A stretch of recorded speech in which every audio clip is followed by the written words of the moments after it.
Before we get into this review, I just want to apologize real quick because I was trying a different camera angle, and right now I'm trying a whole nother camera angle, and I think what was happening was the camera kept focusing on the pictures behind me, so the focus kept coming in and out. I could do a whole nother take of that, but it was my natural reaction unboxing this and starting to use it for the first time. So I feel like it was more important to keep the natural reaction in the video in this review than it was to make sure that the focus on me was perfect. So don't worry about that, I apologize for it. Let's get into this review. For many years, I have been using Wacom tablets. That's these tablets that you use a pen like this and you can write on and you can edit your photos. And I don't know if you can tell on camera, but mine is very worn out. This is the Intuos Large. This is an older model. This was the first model they went touchscreen. I can click one of these instant keys and make the whole tablet become touch, and I can move my mouse and use my fingers if I want to. I never do that actually. I never do that. I always use a pen. In fact, I use this pen so much that it's actually my mouse. I don't use a standard mouse. I use one of these. And I use it so much that two things have happened over time. One is this pen is on its last leg. I would go to write, and then the little nibs, these little tips, and the little ring that keeps them in place, they fall out. That's how used this pen is. And the other thing is, there's actually little divots in the tablet itself that I sometimes hit and then I jump on the screen, which can not the greatest thing when you're trying to edit a photo and then you jump and then you've got to start from scratch. Let's say you're doing some cloning or something like that. Wacom just announced the Wacom One, and I have the honor and pleasure, and I'm very delighted to be able to open it up and share my thoughts on it for photographer. Now, this is not a Cintiq. The Intuos line is the one that I just showed you, that black sort of graphite looking charcoaly tablet that there's no display. It is literally just a tablet, and there's some buttons on it that you can do some quick functions on it, and you can program it to do a variety of different tasks. And even on the pen, which has no battery, which is amazing, you also have a bunch of buttons that you could do. You've got an eraser button, you've got two quick an up and a down button here, and you can do a bunch of things. And again, no batteries, which is absolutely amazing. Every time Wacom comes out with a new product, they increase the sensitivity levels. At this point in time, all Wacom products are so sensitive that it's natural. So whether you go with one of their lower end products, which have a lower sensitivity rate, still gonna be very realistic. You've gotta be doing some really intense drawing illustrations to really feel the difference between a lower end with a lower sensitivity, a pressure sensitivity, really, versus a high-end sensitivity. The Cintiq line is actually a giant screen that can be angled in different ways, similar to the look of the Microsoft Surface. In fact, the Microsoft Surface, their big screen, really got their design from Wacom Cintiq. Those products are amazing. I've gotten to play with them at different trade shows, but they're also quite pricey. So what Wacom has done is they have come out with the Wacom One. It is a creative pen display. Just like all the Wacom products, the pen is actually battery free. I actually do not believe there's any buttons on the pen. I'll check as I open this up. Now, this is not a 4K screen, it is an HD screen. It is a 1920 by 1080 screen. Like the Cintiq line, it does have a stand built in. It doesn't go up as much as the Cintiq. It's just enough to give you that little bit of a tilt. It's that little bit of a 3-inch incline or something like that. What is really cool about this is it works on both Mac, Windows, and if you have an Android device, it'll even work on an Android device. Now, the screen is not shiny like the Cintiq's. It is actually a sort of matte textured screen. It's supposed to be, which I'll find out in a little bit as well, but it is supposed to have a more natural drawing feel to it. Again, one of the reasons why I feel this might be more for designers and artists than photographers. So let's open this up, have a look, and see what is going on with this. I'm gonna install it on my computer, on my Mac, and I'm gonna see if I can use this as really a replacement for my Intuos, or is the screen aspect of it mean that I can really only use it for editing and not as a daily mouse type of use. First things first is the actual, oh yeah, it's definitely a more textured screen than the Cintiq. This is beautiful though, wow. So the front, is this beautiful screen. It's very thin. It's about the same thickness as my Intuos. It has a little incline on its own, but then you can pop out these legs, and now you've got even more of an incline right there. Size-wise, this is actually a little bit smaller than my Intuos. It will take up a little bit less real estate. I think it's actually a little bit bigger than the Intuos Medium. I have the Intuos Large. If I was to ever replace my Intuos, I would get an Intuos Medium because I find that I don't typically use the full large space. In fact, you can tell by looking at the Intuos that where all the lines are, the sort of imperfections in the cover on the tablet, you can see exactly where I'm spending most of my time. Here is the pen wrapped beautifully. Oh, surprisingly, I wasn't expecting this.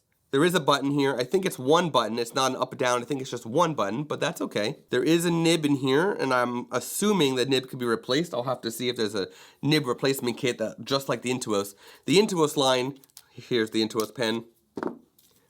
Inside of the stand, there's a bunch of nibs, and you can replace the little nibs. I've purchased additional nibs, and I don't know if it comes with one yet. The pen is designed to go into this little sleeve, I believe, so you can store it like that and travel with this. The pen stays with the tablet, unlike the the Apple pens and the Surface pens where they magnetize to the tablet. This actually just gets stuck in the sleeve. I think that product design-wise, it's not ugly. It works, less magnets. Now in here is the cable system. One end of it, we have an HDMI and a USB.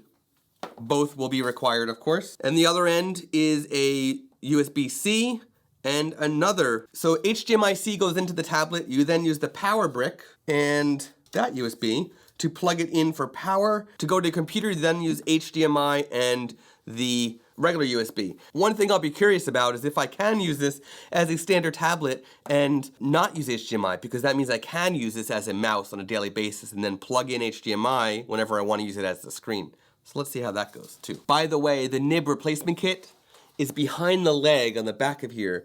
You push this in to pull out the nib, and then you've got 3 additional nibs built into the tablet, which means you don't have to carry around another thing like the Intuos in order to replace your nibs. It's built into the display. That is very smart. What you're seeing right now is the recording of the Wacom One 13-inch tablet, and I have Photoshop open. And the first thing I notice is that if I place my pen on top of the screen, I can actually see a gap between like the glass and the digital screen. It's a little strange to see that gap, but it's not the end of the world. Let's say we want to just go ahead and just do some digital painting, right? So I can go ahead and I can start doing that. I can go lighter. So you can see the sensitivity is working nice. I can actually do it for size, or I can do it for that. I can go ahead and right click and make the size smaller.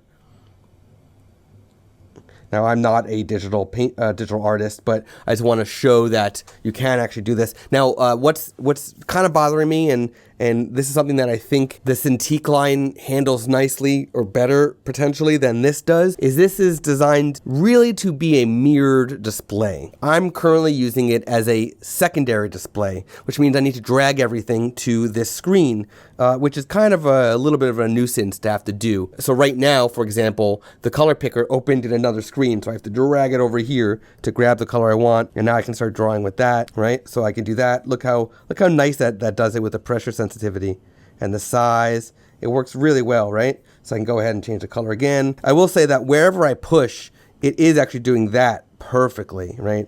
I can blend the colors here. We can go ahead and choose another color.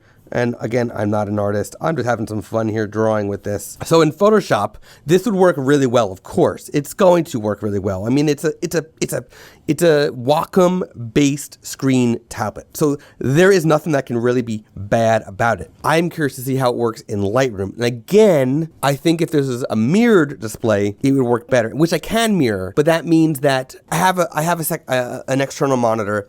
I now have this one plugged in, so technically I have 2 external monitors, and it's dragging from one to the other, right? If this was a mirror display, whatever I open on my main computer, it's going to actually show on the screen, on the Wacom One as well. It'll be mirrored, identical, which also means that the pen becomes my mouse, but it's also a screen and a mouse. So this is more of a tool for if photographers need to travel with a screen that you can actually draw on, do some editing on. Now I'm going to close up Photoshop and I'm going to open up Lightroom, and let's see how that works as well. I will say it's also really cool that I can actually use ScreenFlow and record my screen. Okay, so now I'm inside of Lightroom. I could, if I want to, have Lightroom on my main computer and use the secondary display option, which is actually up here, and go to Window, and then secondary display. But I want to be able to develop on this, so I'm actually loading Lightroom in here instead, which means I could actually use another one. I can use my laptop or the other external display I have as a larger screen if I want to do that. Now I'm going to just go in and let's see how this looks. It's a little too close. Let's back up. Now this is a smart image right now because I don't have the hard drive plugged in, so I'm only looking at a smart image, or I should say a smart preview inside of Lightroom. And now let's say we want to remove some stuff or do some edits. So let's say, let's look here. Let's say I want to remove that. So I'm going to go ahead and choose that. And let's go down in size. I'm not using my keyboard at all. I'm only using the display. And good. Check out the hand. It's also worth noting that as I go to the black, I'm actually seeing fingerprints as well, which is because I've been touching it. So the screen will have to be cleaned every so often, which is fine.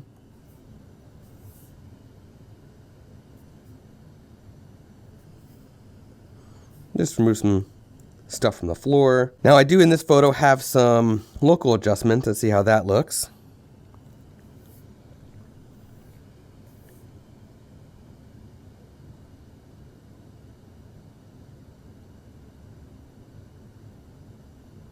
Yeah, so the response is really nice. I'm pretty pleased with how it's responding. There's no delay at all. Sensitivity wise, it looks really good. You know, there is a slight delay. I do see as I move the mouse up and down, there is a slight millisecond, a fraction of a millisecond delay between where my pen goes and where the mouse pointer goes on the display. Not the end of the world. You're not going to be moving super fast when you're drawing or when you're doing some photo editing, so that's not a big deal. This is the perfect screen tablet for photographers who need a screen for editing while they're traveling. To my great delight, and I don't know if this is a fluke, if Wacom intended for this to happen, but I just unplugged the HDMI after recording all of that. And you know what happened? I can move my mouse with this when the screen's on and plugged in and the driver's installed and everything's set up.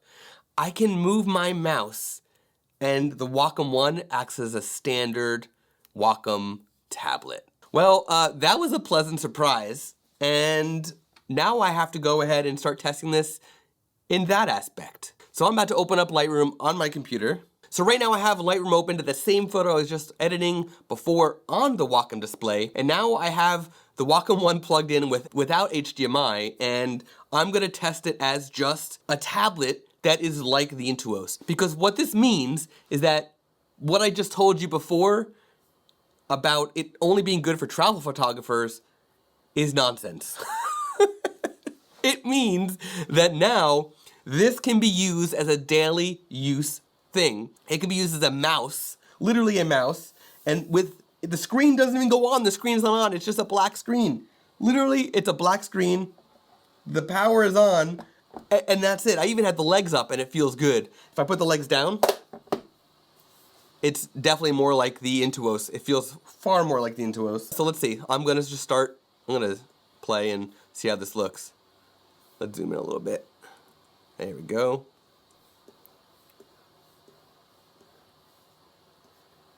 It feels like the Intuos. It really does. That texture feels good. Not looking at the screen, it feels more like the Intuos. And let's say we go ahead and just for the sake of, let's make a new one. And let's just brush, zoom out a little bit.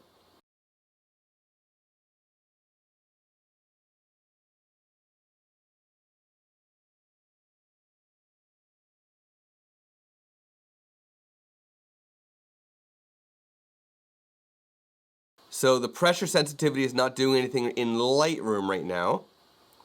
I'll have to open up Photoshop again and see if it does anything there. Let's delete all that. Let's go back to Photoshop. If the pressure sensitivity in Photoshop is working with using it just as a tablet and not a screen, that means it's exactly what I will be doing for the next while to see how it works in place of my Intuos. I have an Intuos 4 large. That's how old my Intuos is. Pressure sensitivity is working. So I take it back. The Wacom One, if you need a pen display for on the go or at home, and you don't want to buy a Cintiq, and you want it to not only be a standard tablet for regular use, but with the flexibility of having a screen for when you need it, the Wacom One might be my choice over an Intuos at this point in time. Now the pen only has one button, where the Intuos has two.